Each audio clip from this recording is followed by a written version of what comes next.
موضوع الدرس في إثبات المعاد وأحوال يوم الحشر، آخر سورة قاف، تفسير ابن كثير. الحمد لله رب العالمين، والصلاة والسلام على أشرف الأنبياء وسيد المرسلين سيدنا محمد وعلى آله وأصحابه أجمعين.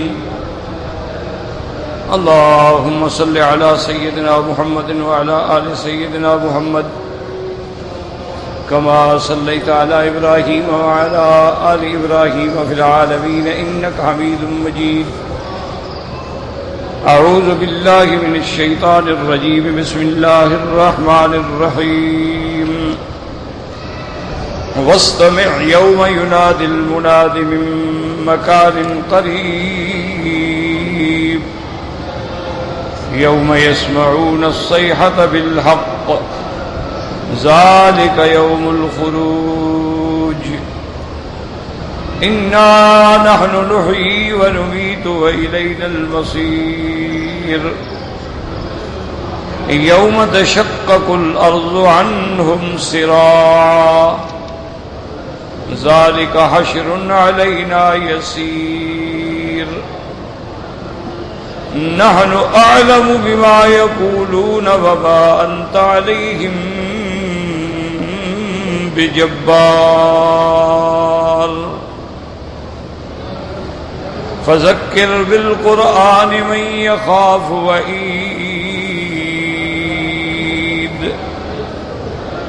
اللہ تبارک و تعالی نے کلام مقدس کی ان آیات مبارکہ میں ارشاد فرمایا ہے، خطاب فرمایا ہے اپنے پیارے حبیب حضرت محمد مصطفیٰ صلی اللہ علیہ وسلم کو، واستمع یعنی یا محمد آپ سنیں کہ جس دن پکارنے والا پکارے گا قریب سے.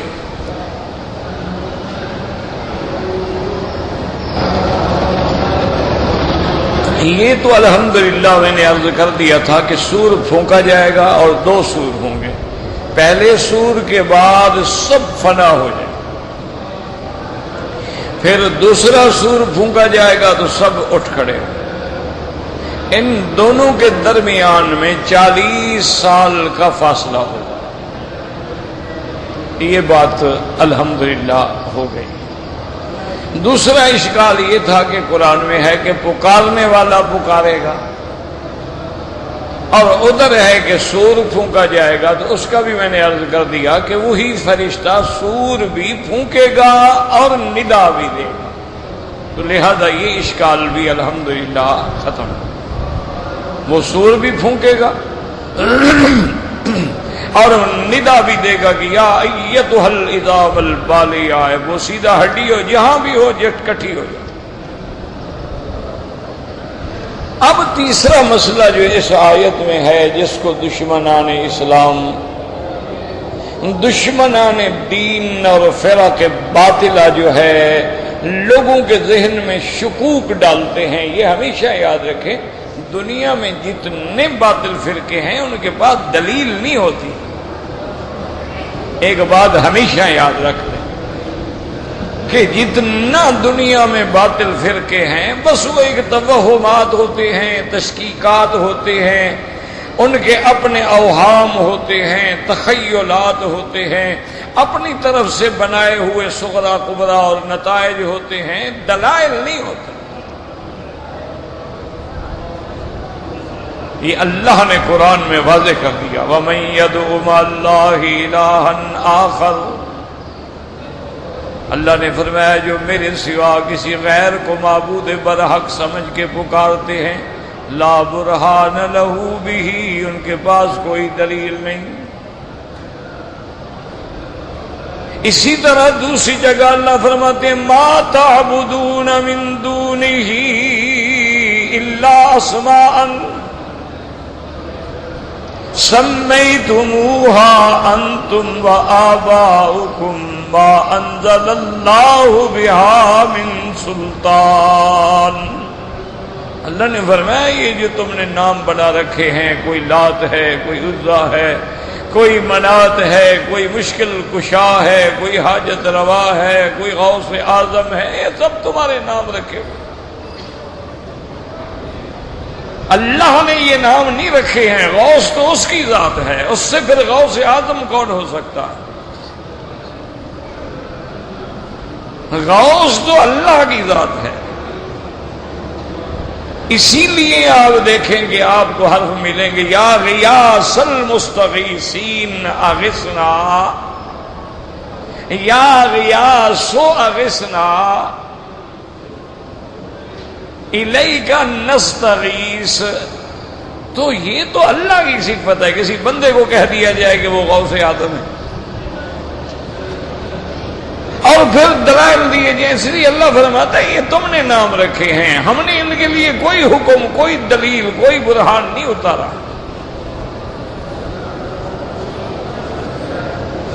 تو ایک اسی لیے ہمیشہ یاد رکھ لیں کہ جتنے بھی باطل فرقے ہوں گے نا، ان کے بعد دلائل نہیں ہوتے ہیں، وہ دلائل گھڑتے ہیں، بناتے ہیں۔ کیوں؟ جب حق ہو تو کہتا ہے بھئی حق اور گا جی قرآن ہے، بھئی ماں کے ساتھ نکاح حلال ہے یا حرام؟ نے کہا جی حرام۔ کیوں؟ نے کہا قرآن حرمت علیکم امہاتکم۔ بہن کے ساتھ، بیٹی کے ساتھ نکاح حلال ہے حرام؟ نے کہا حرام۔ دلیل؟ نے کہا حرمت علیکم امہاتکم بناتکم اخواتکم، قرآن ہے، بس دلیل آ گئی، اب بات ختم ہو گئی۔ اسی لیے اگر کوئی پوچھے کہ بھائی ہم نے رات میں رمضان کے مہینے میں کھانا پینا رات کو جائز ہے؟ انہوں نے کہا ہاں جی جائز۔ کیوں جائز؟ انہوں نے کہا جی قرآن ہے کلوا واشربوا حتی یتبین لکم الخیط الابیض من الخیط الاسود من الفجر، کھاؤ پیو جب تک کہ صبح صادق ہو۔ اچھا جی پھر ہمارا روزہ ظہر تک ہوگا، عصر تک ہوگا، نہیں مغرب تک ہوگا، غروب شمس تک ہوگا۔ کیوں؟ ان کا قرآن ہے ثم اتموا الصیام الی اللیل۔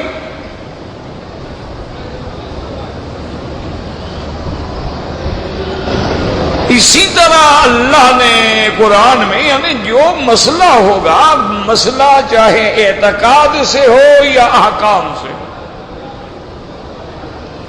اب کوئی آدمی پوچھتا ہے جی کہ اگر عورت حالت حیض میں ہے تو کیا میاں بیوی آپس میں مل سکتے ہیں؟ نہیں مل سکتے۔ کیوں؟ نے کہا قرآن ہے یسألونک عن المحیض قل هو اذى فاعتزلوا النساء في المحیض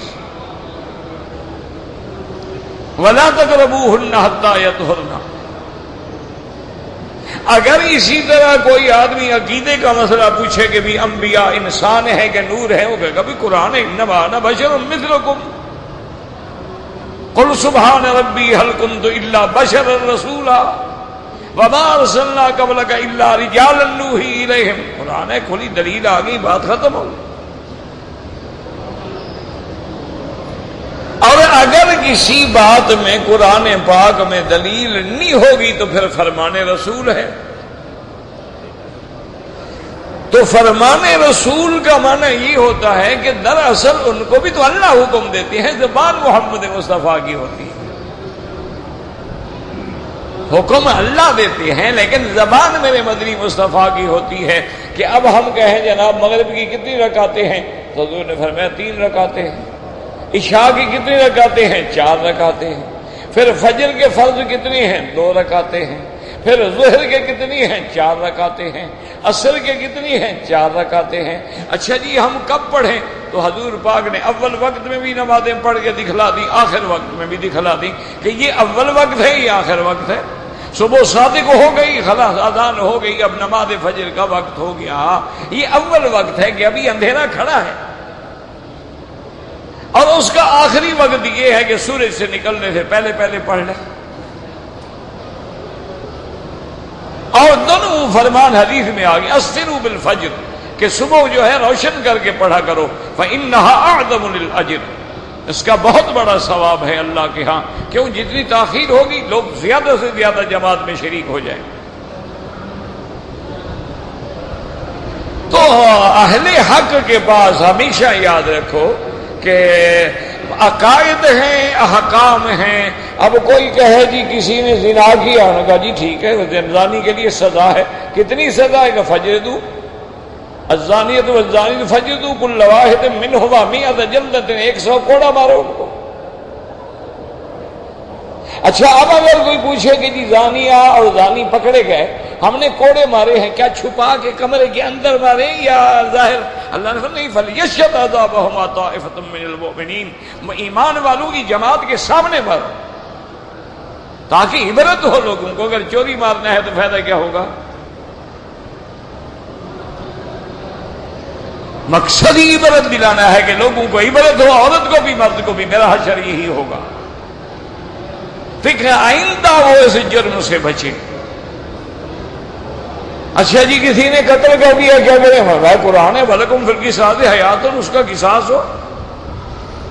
تو اہل حق کے پاس یاد رکھو ہر بات کی دلیل ہوتی ہے، لیکن اہل باطل جو ہے نا جی دلیل نہیں ہوتی، پھر وہ اپنے سغرے کبرے بناتے ہیں، اپنی باتیں جوڑتے ہیں۔ دیکھو جی حضور پاک رحمت ہیں، اور رحمت تو ہر جگہ ہے، اللہ کی رحمت نہ ہو تو پھر آدمی 1 سیکنڈ بھی زندہ نہیں رہ سکتا۔ اس کا معنی یہ ہوا حضور بھی ہر جگہ حاضر ناظر ہیں، چونکہ رحمت جو ہے۔ اب یہ دلیل جو ہے وہ اپنی طرف سے بنائی، کیوں؟ اگر یہ دلیل تمہاری طرح اس میں وزن ہوتا تو اللہ کا نبی فرما دیتے کہ بھائی مجھے حج پہ جانے کی ضرورت نہیں ہے، تم جاؤ، میں تو ہر جگہ ہوں۔ مجھے معراج نہیں ہوا، یہ تم نے ایسے کوئی افسانہ لکھا ہوا ہے، میں تو آسمانوں میں بھی ہوں، زمینوں میں بھی ہوں، ہر جگہ موجود ہوں، پھر مجھے معراج کی کیا ضرورت ہے؟ اور اگر یہ بات ہوتی کہ حضور صلی اللہ علیہ وسلم ہر جگہ ہیں تو پھر صحابہ یہ تو نہ کہتے کہ بھائی یہ بکری کا گوشت کھانا ہے، یہ آپ نے وظیفہ پڑھا ہے، بیمار سے ملا ہے، کھانا جائز ہے کہ نہ جائز ہے؟ انہوں نے کہا بھی ہم نہیں کھاتے، بعد نے کہا ہم کھا لیتے ہیں، بعد نے کہا نہیں بھی ہم تو حضور کے پاس جا کے پوچھیں گے۔ جب موجود ہیں ہر جگہ تو جا کے پوچھنے کا کیا مطلب؟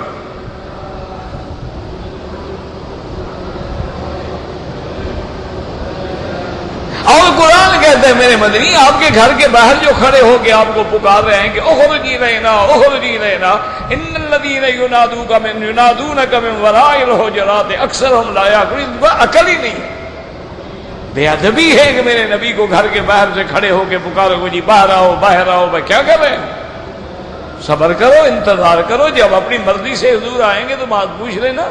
تو اب اگر حضور اندر ہیں حجرے کے تو باہر نہیں ہے، تو ہر جگہ کیسے ہیں؟ پھر باہر آنے کا کیا مطلب ہے؟ تو اس لیے ہمیشہ یاد رکھیں کہ باطل فرقے، اور باطل فرقے بھی ہمارے گلے میں مصیبت یہ ہے نا جی، ایک تو وہ باطل فرقے ہیں نبی، یہودی ہے، نصرانی ہے، ہندو ہے، سکھ ہے، جان چھوٹی کافر تو ہے نا۔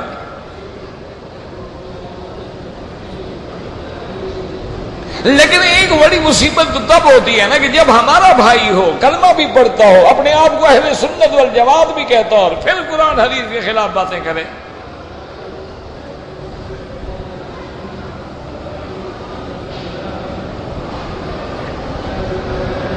تو وہ پھر بڑا مشکل ہوتا ہے۔ اسی لیے بزرگ کہتے ہیں نا منز بیگان کا ہرگز نہ ظالم، بھی ہمیں غیروں کا تو کوئی دکھ نہیں ہے، دکھ تو اپنوں کا ہے نا، بھی کلمہ بھی پڑھتا ہو اور یہ بھی کہتا ہو کہ میں خالص مسلمان ہوں، بلکہ جماعت مسلمین تو صرف میری ہی جماعت ہے، اور حدیث کا بھی انکار کر دے۔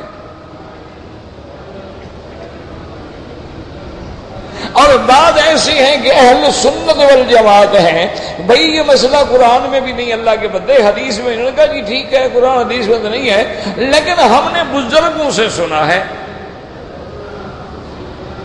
اللہ کے بندے کون بزرگ؟ وہ کیسے بزرگ ہیں جو قرآن حدیث کے خلاف بات کرتے ہیں؟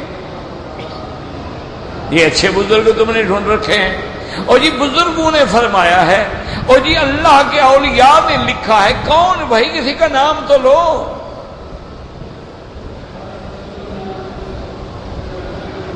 نہیں کوئی نام نہیں. کیوں؟ وہ تو ہے ہی جھوٹ. اب اسی سے آپ اندازہ لگائیں جس پیران پیر کے نام پہ 11ویں مولوی پی رہے ہیں نا، پتہ ہے آپ کو یہ حضرت عبد القادر جیلانی رحمت اللہ علیہ یہ حنبلی المسلک تھا. امام احمد ابن حنبل رحمت اللہ علیہ کی فقہ پہ عمل پیرا تھے. یعنی ان کا وہی عقیدہ تھا جو ائمہ حرمین کا عقیدہ ہے، جن کو تم وہابی کہتے ہو. عبد القادر جیلانی تو ان کے ساتھ تھا. وہ تو صحیح العقیدہ اور اتنا بڑا موحد تھا کہ ساری زندگی شرک کے خلاف اور شیعہ کے خلاف کام کیا. حضرت عبد القادر جیلانی نے دشمنوں نے انتقام یہ لیا کہ حضرت عبد القادر جیلانی کی کتابوں میں اپنی طرف سے لکھ کے اندر داخل کر دی. وہ تو اللہ کے ولی تھے، وہ تو اولیاء اللہ میں تھے، اور عالم بھی اور عابد بھی اور زاہد بھی، اور ساری زندگی دعوت توحید میں گزر گئی. وہ تو بڑے آدمیوں میں تھے. انہوں نے اسی کے نام پہ شرک بنا لی ہے. دلیل کیا بنا لی؟ ایک بوڑھی تھی، اس کا بیٹا ڈوب گیا تھا اور پیر صاحب کے پاس آئی تھی. وہ بدبخت خود نہیں ڈوبی، باقی بیٹا ڈوبوا کے خود نکل آئی. پوری امت کو شرک میں ڈالنے کے لیے وہ بوڑھی نہیں مری بدبخت، سارے جوان جو تھے وہ تو ڈوب گئے. یہ 90 سال والی بچ گئی. ایک جھوٹا قصہ ہے، نہ آگا ہے نہ پیچھا ہے. کون سا دریا تھا، کون سی کشتی تھی، کتنے بندے تھے جو ڈوبے، کیا نام تھا ان کا؟ جھوٹ کے پاؤں ہوتے ہیں. ایک تمہارے علاقے کے پیر صاحب ہیں، وہ ایک دفعہ مجھے ملے، کہنے لگے جی حضرت مکی صاحب اللہ کا بہت بڑا کرم ہوا، اس دفعہ تو میرا دورہ جو ہے نا جی یورپ کا بڑا کامیاب رہا. 400 آدمی نے اس فقیر کے ہاتھ پہ اسلام قبول فرمایا. اب حرم شریف میں بیٹھے ہیں، مقام ابراہیم کے پیچھے سامنے کعبہ شریف ہے. میں چپ کر گیا، مجھے پتا تھا جھوٹ بول رہا ہے، مجھے پتا ہے. اتنا تجربہ تو ہمیں بھی ہوتا ہے. تو میں چپ. اب وہ پھر شروع ہو جائے. اور حضرت اس دفعہ بڑی کامیابی ہوئی، بہت بڑی کامیابی. میں کہا جی ٹھیک ہے، اللہ پاک آپ سے اور کوئی اچھے کام لے لیں. نہیں جی حضرت کمال ہو گیا نا، 400 بندہ اسلام لے آیا. اور مکی صاحب اس میں بڑے بڑے انجینئر ہیں، سائنٹسٹ ہیں، ڈاکٹر ہیں، پڑھے لکھے لوگ ہیں. بس میں نے جب تقریر کی تو میرے دلائل کے آگے ڈھیر ہو گئے. میں نے کہا حضرت مجھے بھی 8-10 آدمیوں کے نام لکھ کے دے دیں، میں بھی یورپ جا رہا ہوں، ان کو ملاؤں گا، ان کا نئے نئے مسلمان ہیں، گناہوں سے پاک ہیں، ان سے دعا بھی کرواؤں گا اپنے لیے. اب حضرت کے چہرے پہ پسینے آنے شروع ہو گئے. کہاں سے نام دے؟ ہوا تو جھوٹ. حضرت وہ نام تو ہیں میرے پاس، رجسٹر میں ہیں، اور وہ رجسٹر میرے ساتھ تو نہیں. میں نے کہا جی کوئی مسئلہ نہیں، آپ پاکستان جا کے مجھے بھجوا دیں، کوئی مسئلہ نہیں ہے. آپ وہاں سے مجھے فیکس کر دیں، فیکس نمبر میرا لے لیں. کوئی 8-10-15 آدمی میں ان کی زیارت کروں گا نا، جو نئے نئے اسلام میں آئے ہیں. پچھلے گناہ تو ان کے دھل گئے، تو ان سے اپنے لیے دعائیں کرواؤں گا.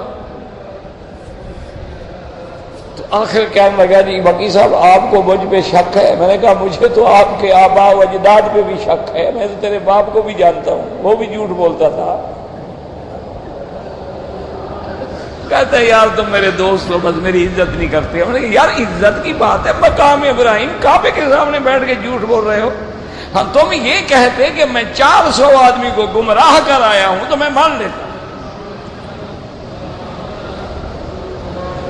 میرا دوست ہے، گپ شپ تو ہوتی ہے نا، ہماری بھی تو ہوتی ہے ہر کسی سے، ابھی بھی ملتا ہے، ایسی کوئی بات نہیں. بڑا ڈھیٹ آدمی ہے، ناراض نہیں ہوتا مجھ سے، دوستی پکی ہے ہماری. لیکن اب مجھے کارگزاری نہیں سناتا، بس خیر عافیت کرتا ہے، کیا حال ہے، خیریت ہے، چلا. تو میرا بھائی بات سنو، یاد رکھو کہ دکھ ہمیں ان لوگوں سے ہوتا ہے کہ اہل سنت والجماعت کا دعویٰ کرے اور کہے یا عبد القادر جیلانی شیئا للہ، یا معین الدین اجمیری، یا فلان. اس سے بڑا کفر تو کوئی ہے ہی نہیں نا. یہ بندہ کہنے والا تو ملت اسلام سے بھی نکل جاتا.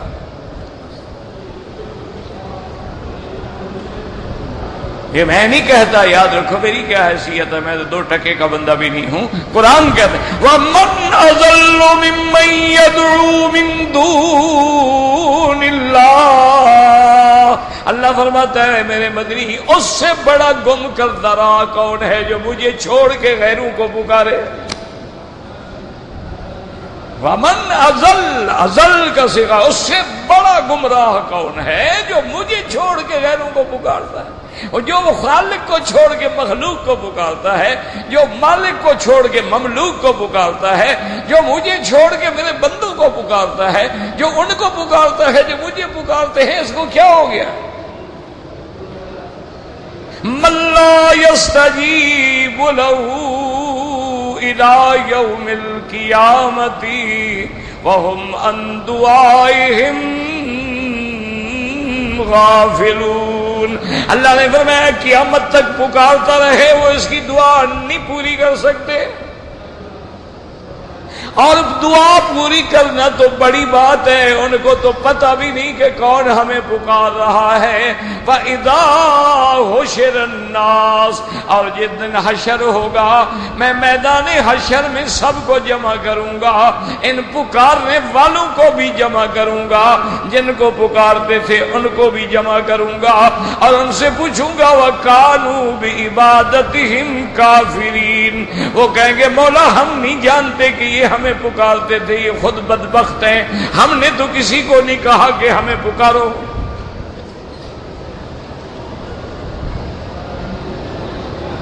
اللہ کا قرآن ہے نا. اللہ تبارک و تعالیٰ فرمائیں گے عیسیٰ ابن مریم اَأَنْتَ قُلْتَ لِلنَّاسِ اتَّخِذُونِي وَأُمِّيَ إِلَٰهَيْنِ من دون اللہ. کیا تم نے لوگوں کو کہا تھا کہ مجھے بھی خدا سمجھو، میری اماں کو بھی خدا سمجھو، تثلیث کا عقیدہ رکھو؟ کیا تم نے لوگوں سے یہ کہا تھا؟ اللہ تبارک و تعالیٰ کا پیغمبر عاجزی سے عرض کریں گے سبحانک ما یکون لی ان اقول ما لیس لی بحق.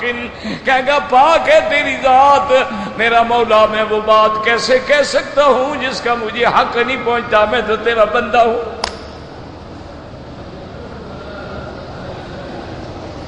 اور میرا اللہ ان کنت قلتہ فقد علمتہ، اگر میں نے ایسی کوئی بات کی ہے تو مولا آپ جانتے ہیں.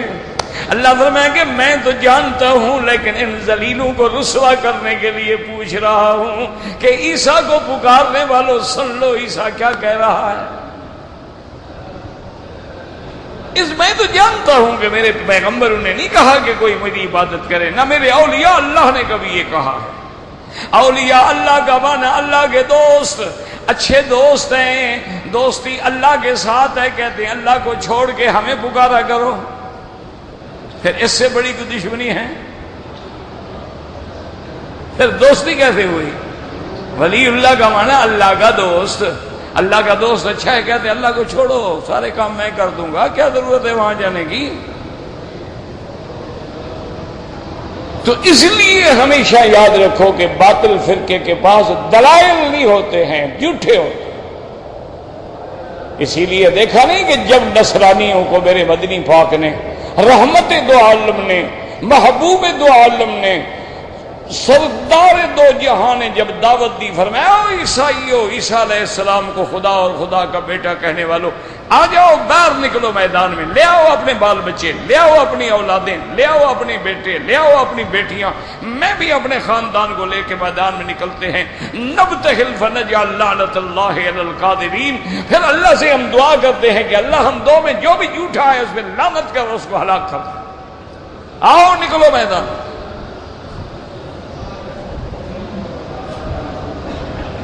پتہ ہے وہ یہود و نصارہ نے رات کو عبد المسیح سے پوچھا کہ جناب اب تو حضور نے مباہلہ کی دعوت دے دی ہے، کیا کریں؟ اس نے کہا بھاگو، وہ سچا نبی ہے، ہم جھوٹے ہیں، مباہلہ کرو گے نسل بھی نہیں بچے گی. انہوں نے کہا کیا کریں؟ انہوں نے کہا بس کہہ دو جی ہم سلو کرتے ہیں آپ سے، ہم جزیہ دیں گے لیکن ہم مناظرہ نہیں کرتے، مقابلہ نہیں کرتے ہیں. صبح کا انہوں نے کہا یا رسول اللہ ہم آپ کو جزیہ دینے کے لیے تیار ہیں، آپ کے ماتحت رہیں گے، ہر سال باقاعدہ جزیہ دیں گے، ہم آپ سے مباہلہ نہیں کرتے۔ چلے گئے۔ حضور نے فرمایا کہ اگر وہ آج میدان میں نکلتے لَإِزْتَرَمَتِ الْوَادِي بِهِمْ نَارًا، اللہ تعالیٰ اسی وادی میں ان کے لیے جہنم کی آگ بھڑکا دیتے اور بھسم ہو کے رہ جاتے۔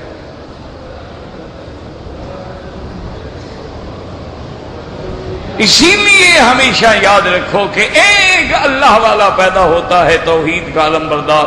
وہ اب معین الدین چشتی نے تمہارے ہند میں 90,000 ہندو کو کلمہ پڑھایا، تم اس کی قبر پہ شرک کر رہے ہو۔ خدا کا خوف کرو۔ وہ جس کی صحبت میں بیٹھ کے ہندو کلمہ پڑھ لیتا تھا، تم اس کی قبروں پہ شرک کرتے ہو۔ خدا کو کیا جواب دو؟ وہ توحید سکھلاتا گیا، کفر مٹاتا گیا، تم بدعات پھیلاتے گئے اور سنت مٹاتے گئے۔ انا للہ و انا الیہ۔ تو اس لیے یاد رکھو کہ اب باطنوں کو ایک جھگڑا ہے، وہ شوشہ ڈالتے ہیں دماغ میں کہ جی مکان قریب، قریب سے ندا آئے گی۔ وہ کہتے ہیں جی قریب کا کیا معنی ہے؟ وہ کہتے ہیں قرآن میں آتا ہے انہم یرونہ بعیدا ونراہ قریبا۔ اللہ فرماتے ہیں یہ قیامت کو بعید سمجھتے ہیں، ہم قیامت کو قریب سمجھتے ہیں۔ اللہ فرماتے ہیں اقترب للناس حسابہم، ان کے حساب کا دن قریب آ گیا۔ وہاں بھی اللہ فرماتے ہیں قریب آ گیا، اور یہاں بھی اللہ فرماتے ہیں کہ انہم یرونہ بعیدا ونراہ قریبا۔ تو اب وہ کہتے ہیں دیکھو جی ہزاروں سال گزر گئے، قریب کا کیا معنی ہوا؟ وہ کہتے ہیں جناب اب حضور سرکار دو جہاں کو آئے ہوئے بھی تو 1400 سال ہو گئے۔ تو حضور فرماتے ہیں قریب ہے تو کیسے قریب ہے؟ ایک دن، 2 دن، مہینہ، 2 مہینے، سال، صدی، 2 صدیاں، 14 صدیاں بیت گئیں لیکن ابھی تک تو قیامت نہیں آئی۔ قریب کا کیا معنی ہے؟ اور پھر سرکار دو عالم رحمت دو جہاں صلی اللہ علیہ وسلم نے وضاحت بھی فرمائی، فرمایا بعثت انا والساعۃ کہاتین، میں اور قیامت ایسے ہیں یعنی جیسے ہم ملے ہوئے ہیں، میرے اور قیامت کے درمیان میں اور کوئی نبی نہیں آئے گا، میں آخری نبی، میری امت آخری، لہذا اب دنیا ختم ہوگی۔ اس لیے بات سمجھیں کہ قریب کا کیا معنی ہوتا ہے۔ پہلی بات تو یہ سمجھ لیں کہ ہر ملک کی اپنی اصطلاحات ہوتی ہیں۔ اب آپ دیکھتے ہیں نا جی کہ ایک اتنا پورا ہوتا ہے جیسے فٹ بال ہوتی ہے نا، اس پہ پورے ورلڈ کا میپ ہوتا ہے، نقشہ ہوتا ہے۔ اب اتنے سے پورے پہ پورے عالم کا نقشہ کیسے آ گیا بھائی؟ ان کی مصطلحات ہوتی ہیں۔ ایک نیلے رنگ کا لکیر بھی یہ دریا ہے، یہ کیا ہے؟ انہوں نے کہا جی یہ جنگلات ہیں۔ ایک یہ جو ہے انہوں نے کہا جی اگر 1 سینٹی میٹر ہو تو اتنے لاکھ میل کا فاصلہ ہوتا ہے۔ تو یہ علامات ہوتے ہیں۔ جیسے تمہاری اصطلاحات ہیں، اللہ کے کلام کے بھی اپنے مصطلحات ہیں، ان کو تم اپنے عقل پہ کیوں قیاس کرتے ہو؟ اس کا اپنا کلام ہے، اس کے اپنے مصطلحات ہیں، اس کی اپنی شان ہے، اس کی اپنی عظمت ہے۔ تو اس لیے پہلی بات تو یہی دماغ میں رکھا کرو کہ اللہ کا فرمان حق ہے۔ اللہ جس کو قریب فرماتے ہیں بس ٹھیک ہے، اس کے علم میں وہ قریب ہے۔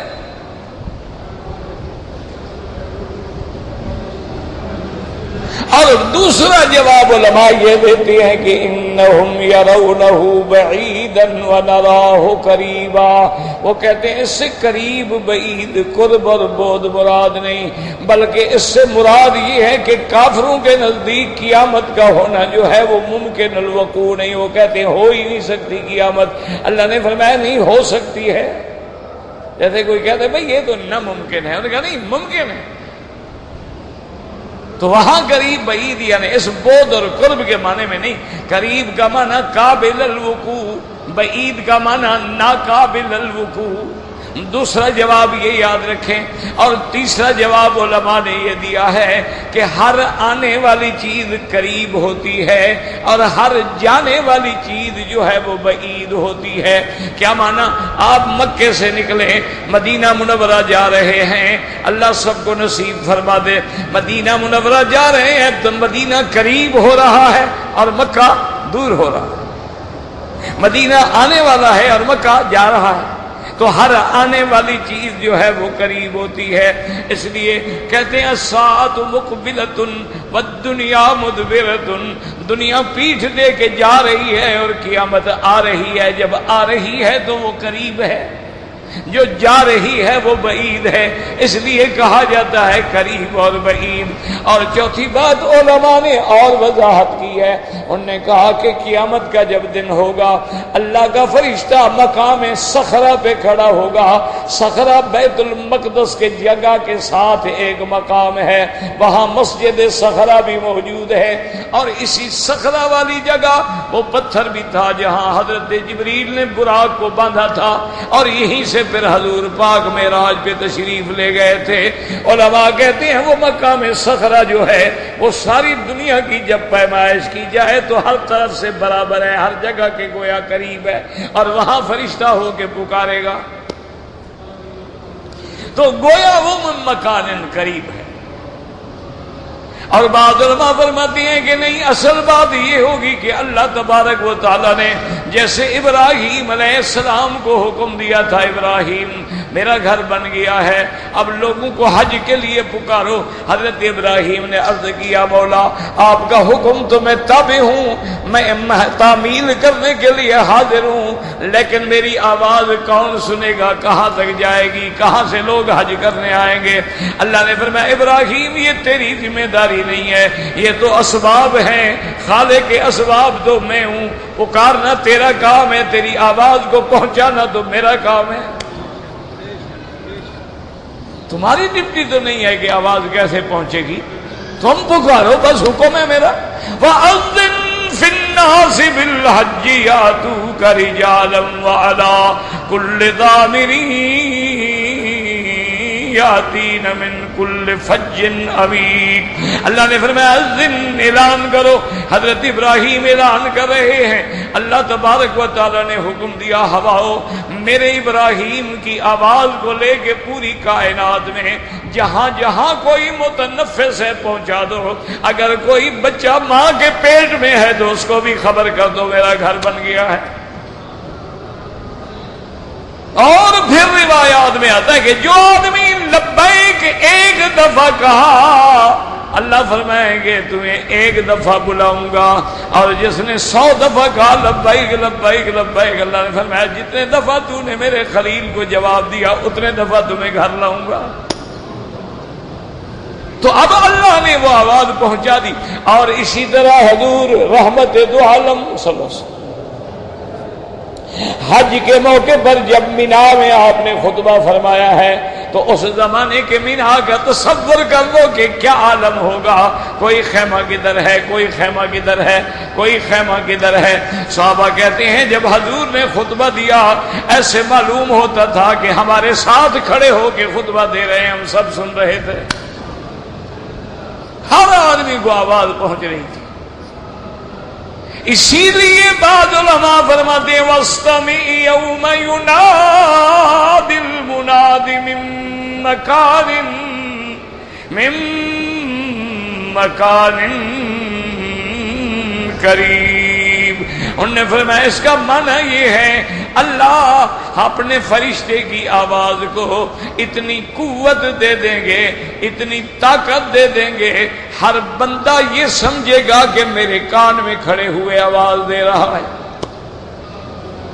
اللہ اکبر۔ لیکن قرآن میں غور کرو میرا بھائی، ہم تو ہوں گے نہیں نا۔ کمال تو یہ ہے نا کہ ہڈیاں گل گئی ہیں، ریزہ ہو گئی ہے، لیکن اللہ فرماتا ہے ظالم ہو کٹھا کرنا تو کوئی بات نہیں، میں تو ان مردہ ہڈیوں کو بھی آواز سنوا دوں گا۔ اللہ اکبر۔ بات سمجھو، والا کس کو پکار رہا ہے؟ فرشتہ پکار رہا ہے، ہم تو ہے نہیں، ہم تو ختم ہو گیا، مٹی میں مل گیا۔ لیکن اللہ نے فرمایا میں سنانا چاہتا ہوں، تم تو قبر کے مردوں کے سنانے پہ اعتراض کرتے ہو، میں تو گلی ہوئی ہڈیوں کو بھی سنا دوں گا، میں تو ان کو بھی سنا دوں۔ یا اللہ، اس کی کوئی مثال ہے؟ دشمن جو اعتراض کرے تو ہم کیا جواب دیں؟ اللہ نے فرمایا بالکل مثال موجود ہے۔ حضرت ابراہیم نے عرض کیا تھا رب ارنی کیف تحیی الموتى قال اولم تؤمن قال بلى قال فخذ اربعة من الطير فصرهن اليك ثم اجعل على كل جبل منهن جزءا ثم ادعوهن يأتينك سعيا۔ حضرت خلیل نے کہا مولا مجھے دکھلائیں کہ آپ مردوں کو زندہ کیسے کرتے ہیں۔ اللہ نے فرمایا تمہیں کوئی شبہ ہے؟ مولا مجھے یقین ہے آپ زندہ کرتے ہیں، آپ موت دیتے ہیں، میں تو اپنے علم کو علم الیقین سے بھی بڑھا کے عین الیقین تک لے جانا چاہتا ہوں کہ میں اس کیفیت احیاء و اموات کی حقیقت اپنے آنکھوں سے دیکھ لوں۔ اللہ نے فرمایا اچھا کوئی بڑی بات نہیں، پکڑو پرندے پکڑ لو۔ پکڑ لیا۔ اللہ نے حکم دیا ان کو ذبح کرو، ابراہیم ذبح کرو، ٹکڑے ٹکڑے کرو، ان کی کھال اور ہڈیاں بڈیاں سب توڑ دو، ریزا ریزا کرو۔ یا اللہ کر دیا، فرمایا ان کو ملا دو، مکس کر دو۔ مکس ہو گئے۔ فرمایا اب ان سے گوشت اٹھا کے ہر پتھر ہر پہاڑ جو تیرے سامنے ہے ان کے اوپر جا کے رکھ دو، کچھ اس پہاڑ پہ کچھ اس پہاڑ پہ۔ اب ان سب میں مختلف ہڈیاں آ گئی، اس کی ادھر آ گئی، ادھر کی ادھر چلی گئی، ادھر کی ادھر چلی، سب کو رکھ دو۔ اللہ میاں رکھ دیا۔ فرمایا ثم ادعوہن، پکارو ان کو۔ یا اللہ وہ تو مر گئے، ریزا ریزا ہو گئے، گوشت بھی گل گیا، مکس ہو گیا، تو ٹکڑے ٹکڑے میں رکھ۔ اللہ فرمایا تمہارا کام پکارو تو صحیح نا۔ ثم ادعوہن یاتینک سعیا، تم پکارو۔ حضرت ابراہیم نے پکارا، سب دوڑتے ہوئے چلے آ رہے ہیں پرندے۔ تو اب اللہ نے ان گوشت کے ٹکڑوں کو سنا دیا کہ نہیں سنا دیا؟ وہ بھی تو ہڈیاں ریزا ریزا ہو گئی تھیں، ان کو بھی آواز پہنچا دی۔ تو جہاں وہاں پہنچا دی تو اللہ مرنے کے بعد ہمیں بھی پہنچا دیں گے۔ اور قرآن کی شان دیکھو، اللہ فرماتے ثم ادعوہن یأتینک سعیا، ابراہیم بلاؤ وہ دوڑ کے آئیں گے۔ اللہ میاں پرندے تو اڑ کے آتے ہیں، یہ دوڑ کے کیوں آئیں گے؟ اللہ نے فرمایا اگر اڑ کے آئیں تو ظالم شبہ کریں گے کہ یہ وہ پرندے نہیں جو ابراہیم نے ذبح کیے تھے، یہ اور پرندے ہیں۔ اور جب سامنے جہاں گوشت رکھا تھا وہاں سے دوڑ کے آئیں گے تو کوئی شبہ باقی نہیں رہے گا۔ سمجھ آئے کہ نہیں سمجھ آیا؟ بھئی پرندے اڑ کے آ گئے، انہوں نے کہا نہیں حضرت یہ تو اور ہیں، تو پرندے ہیں نا، پرندے ادھر سے ادھر چلے گئے ادھر۔ اللہ نے نہیں آتی نہ کہا تیرے پاس سیدھے آئیں گے اور دوڑ کے آئیں گے۔ آپ دیکھ رہے ہوں گے کہ میں نے جہاں گوشت رکھا تھا وہی پرندہ بن کے آ بھی رہا ہے۔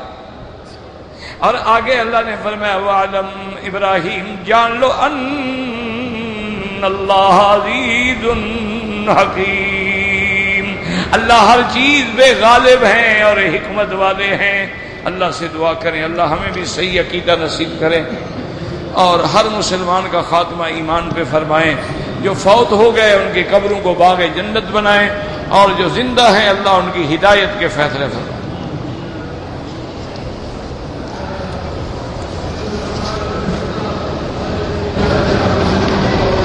میرا بھائی عصر کی نماز کے بعد طواف کے 2 رکعت جو ہیں وہ امام ابو حنیفہ فرماتے ہیں کہ نہ پڑھے، مغرب کے بعد پڑھے، کیونکہ ایک صحیح حدیث میں حضور نے منع فرمایا ہے کہ لا صلاۃ بعد العصر حتی تغرب الشمس، عصر کے بعد کوئی نماز نہیں جب تک سورج نہ ڈوبے، لا صلاۃ بعد الفجر حتی تطلع الشمس، اور فجر کے بعد کوئی نماز نہیں جب تک سورج نہ نکلے۔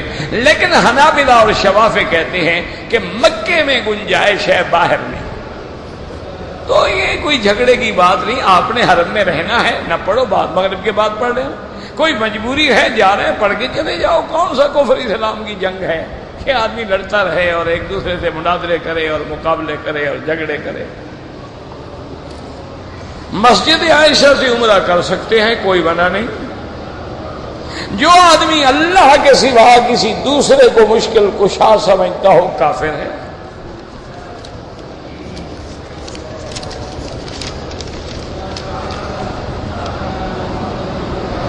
کہتے جی کہ آپ کا درس سننے کے لیے سلام پھیر کے لوگ جگہ بنا کے بیٹھ جاتے ہیں تو کیا ان کو منع کریں کہ نہ کریں؟ عجیب آدمی ہے وہ بیچارے قرآن سننے کے لیے کوشش کرتے ہیں، ہم ان کو منع کریں؟ ٹھنڈا ہو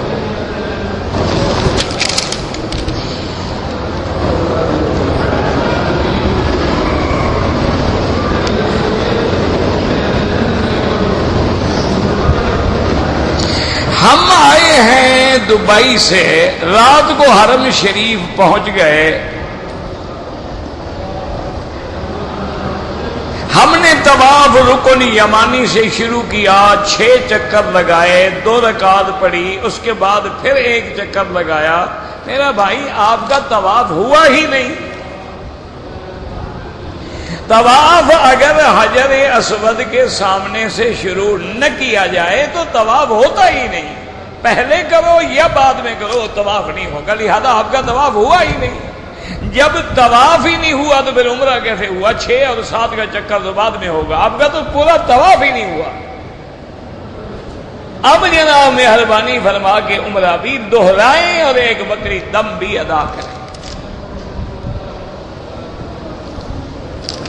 نہیں اتنی دور سے سفر کرتے ہو تو پہلے مسئلہ نہیں پوچھتے ہو؟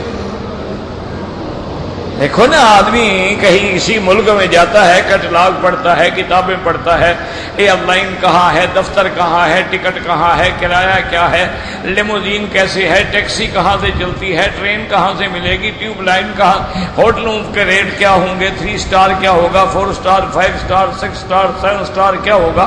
یہ مکہ مدینہ ایک مذاق ہے، چلے آئے چلے آئے چلے گئے چلے گئے، لوگ پھر رہے ہیں ہم بھی پھر رہے ہیں، لوگ رک جائیں ہم بھی رک گئے، ایک تماشا ہے وہ۔ عمرے پہ آئے ہو تو ایک چھوٹی سی عمرے کی کتاب لے لو، اس کو 2 دفعہ پڑھ لو، مسئلہ سمجھ آ گیا۔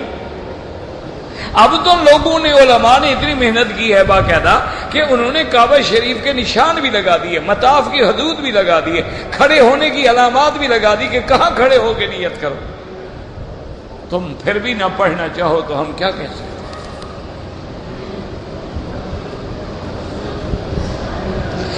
اذان اور اقامت کے وقت کہنے جاتے ایمان خطرہ، کیا مطلب؟ مجھے تو نہیں پتا کیا کہنے جاتے ایمان خطرہ۔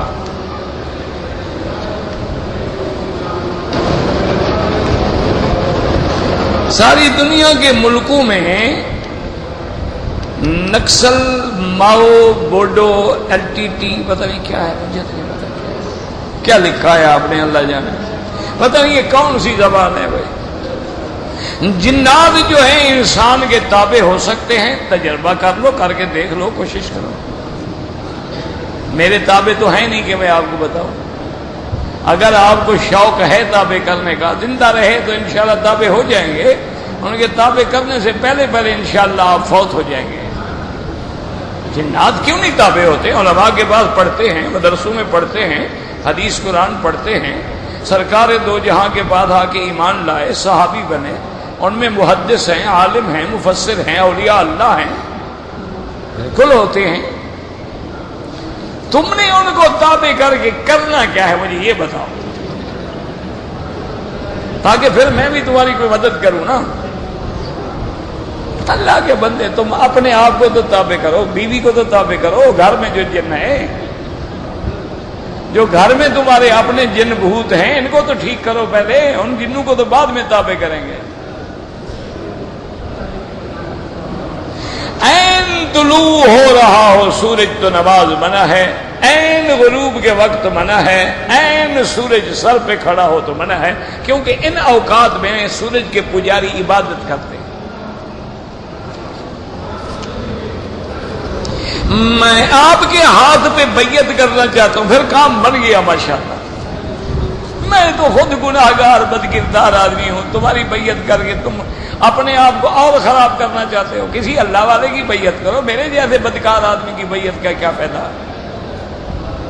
اللہ کے بندے، تم تو ہماری تقریریں سنتے ہو نا، ہمارے قریب آ کے دیکھو تو تم ایسے بھاگ جاؤ جیسے کوا غلیل سے بھاگتا ہے۔ ہم تو اتنے اندر سے گندے ہیں۔ یہ تو قرآن کی برکت ہے کہ لوگ سن لیتے ہیں۔ اگر آپ ہمارے عیب جان لیں تو آپ تو ہمیں تھوکنا بھی گوارا نہ کریں۔ بیعت کرو، لاکھ دفعہ کرو، کسی اللہ والے کی، میرے جیسے آدمی کی نہیں۔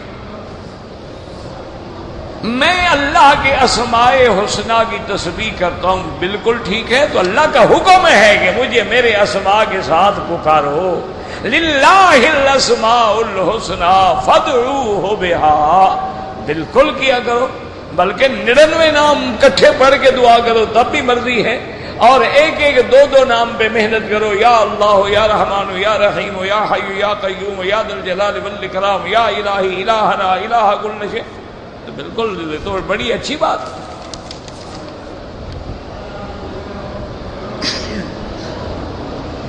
میں نے عمرے کا جب طواف کیا، پہلے چکر میں حتیم کے اندر سے گزر گیا، باقی 6 چکر میں نے باہر سے لگائے۔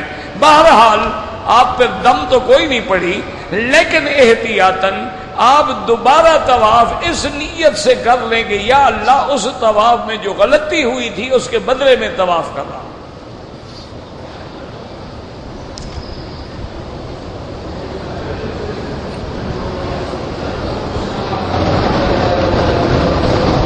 میں والدہ کو روزانہ طواف کراتا ہوں، اچھی بات ہے، مجھے بتانے کی کیا ضرورت ہے؟ اللہ قبول فرمائے، یہ نیکی کا کام ہے، اللہ ہر کسی کو والدہ کی والدین کی خدمت کی توفیق دے۔ 7 مہینہ کا بچہ اگر ہمارے ساتھ تھا، عمرہ کیا، اس کا سر مڈانا ضروری ہے؟ کوئی ضروری نہیں، تم اپنا مڈاؤ، اس کا فکر نہ کرو۔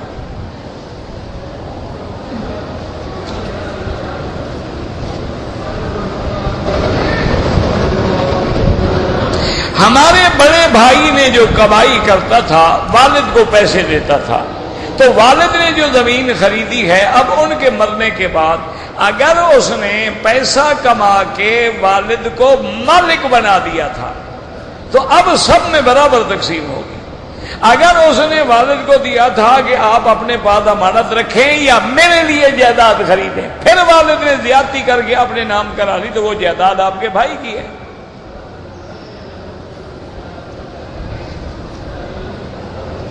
کہتے جی کہ اگر گروپ میں سے کسی بندے پہ دم پڑ گیا ہے تو بکری ذبح کر کے باقی گروپ کے ساتھیوں کو کھلا سکتا ہے؟ بالکل نہیں کھلا سکتا ہے، یہ تو فقراء مکہ کے لیے ہے، مکے میں رہنے والے جو غریب مسکین ہیں ان کو کھلاؤ۔ یہ اچھا ہے کہ ذبح کر کے اپنے دوستوں کو کھلا دو، اچھا جرمانہ ہوا ماشاءاللہ۔ حاجی بیچارہ اللہ میاں کے ساتھ بھی بزنس کرتا ہے نا، کہ یا اللہ میاں بکری تو بھرنی پڑی، کھلاؤں گا میں بھی اپنے گروپ کو۔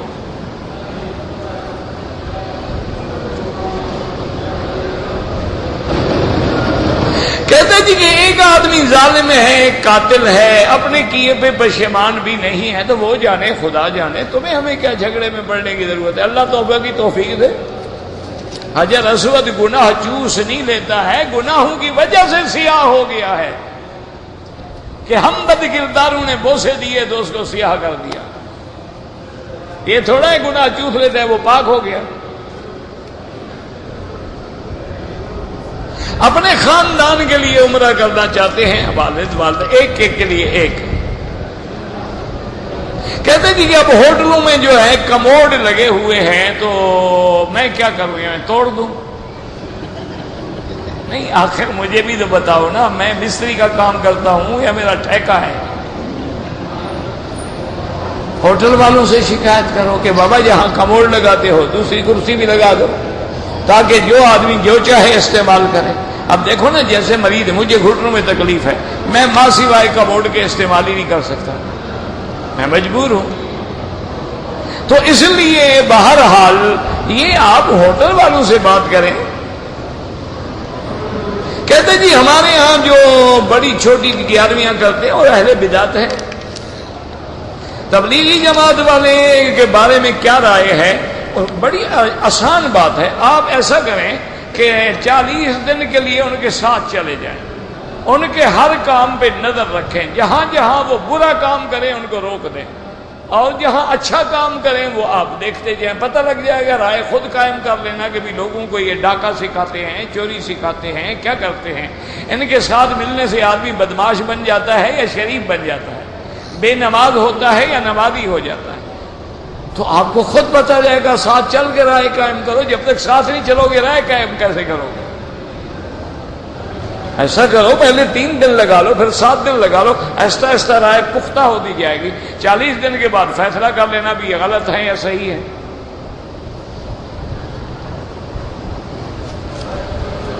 کتب ابدال ہوتے ہیں اللہ عالم. یہ صوفیاء کرام کی اصطلاحات ہیں. تو ہمیں تو آپ ٹکرے ہیں، نہ کوئی کتب ٹکرا ہے نہ ابدال ٹکرے ہیں.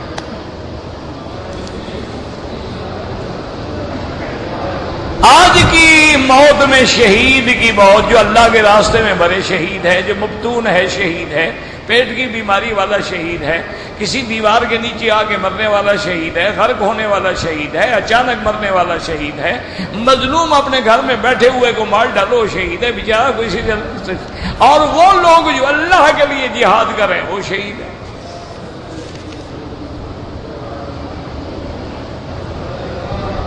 مشینوں کی اور گاڑیوں کو چوری ہونے سے بچانے کے لیے ہمیں کوئی وظیفہ بتائیں. ایسے وظیفے ہوتے تو عدالتیں اور پولیس اور جیل بنانے کی کیا ضرورت تھی؟ مولویوں کو نہ کھڑا کر دیتے وظیفے پڑھتے رہو. مجھے تو نہیں آتا بابا، میرا تو اپنا لوگ پیسے بھی کھا گئے ہیں. ابھی میری 5 چوریاں ہوئی ہیں، ان کو تو میں روک نہیں سکا. تمہیں کون سا وظیفہ بتاؤں؟ ایک بھی نہیں، 5 دفعہ چوری ہو گئی. کیونکہ ہم وہاں رہتے نہیں ہیں، غیر حاضر لوگ ہیں.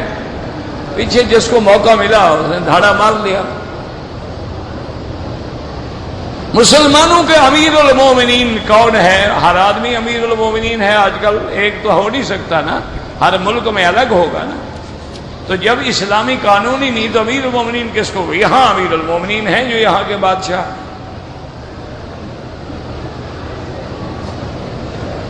اگر مسجدوں میں امام بدعتی ہے نماز نہیں ہوتی. تکبیر اولا کے ساتھ نماز میں شامل ہوں، حی علی الفلاح پہ کھڑے ہوں یا قد قامت الصلاح پہ، کوئی مسئلہ نہیں ہے. طواف اپنے لیے کرو، دوسرے کے لیے دعا کرو. پاکستان سے عمرے کے لیے آیا، احرام جدے سے باندھا، دم پڑ گئی. اگر ایک آدمی نے طواف کے 4 صفا مروہ کے 4 چکر کیے، تھک گیا، بیٹھ گیا، دم نکال کے پھر 3 چکر کیے، کوئی بات نہیں. آمین آہستہ کہنا قرآن میں ہے کہ جب بھی دعا کرو آہستہ کرو. ادعوا ربکم تضرعا وخفیۃ. رفع یدین نہ کرنے کی بھی 6 حدیثیں ہیں، کرنے کی بھی حدیثیں ہیں، تو کوئی جھگڑے کی بات نہیں.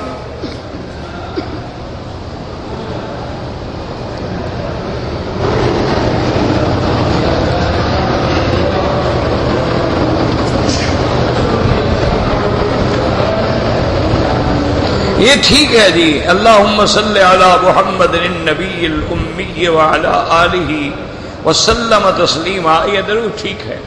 اشہد ان لا الہ الا اللہ وحدہ لا شریک لہ الہا واحدا احدا صمدا لم یتخذ صاحبۃ ولا ولدا ولم یکن لہ کفوا احد. بالکل ٹھیک ہے.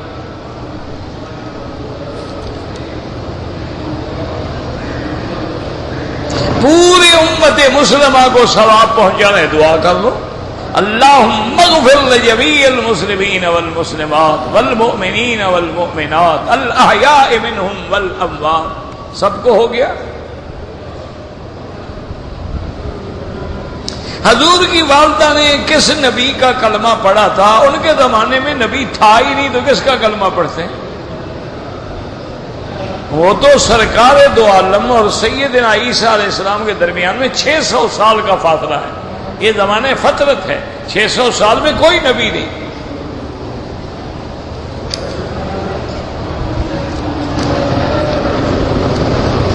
اسلام میں داڑھی نہ رکھنا گناہ ہے، بالکل اللہ کا حکم ہے اور نبی پاک کا فرمان ہے. داڑھی رکھنے کا امر وجوب کے لیے ہے. نہ رکھنے والا جو ہے فاسق و فاجر ہے اور گناہ کبیرہ کا مرتکب ہے. واجب ہے، فرض نہیں، واجب ہے. اگر ہم عمرہ نہ کریں ویسے مسجد عائشہ جائیں کوئی منع نہیں. اگر لوگوں نے یمانی سے طواف شروع کرے طواف بالکل نہیں ہوگا.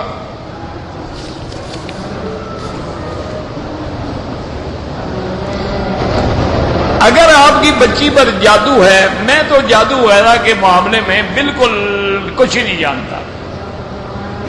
قرآن و حدیث کی روشنی میں علاج یہ ہے کہ اپنی بچی کو کیسٹ پہ جیسے واک مین ہوتا ہے سورت البقرہ کی کیسٹ لگا کے ہیڈ فون چڑھا کے سناؤ اس کو.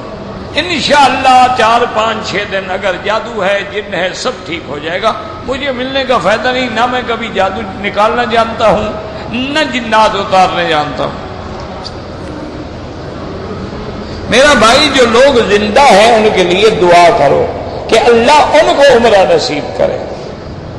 ربنا تقبل منا انك انت السميع العليم وتب علينا انك انت التواب الرحيم.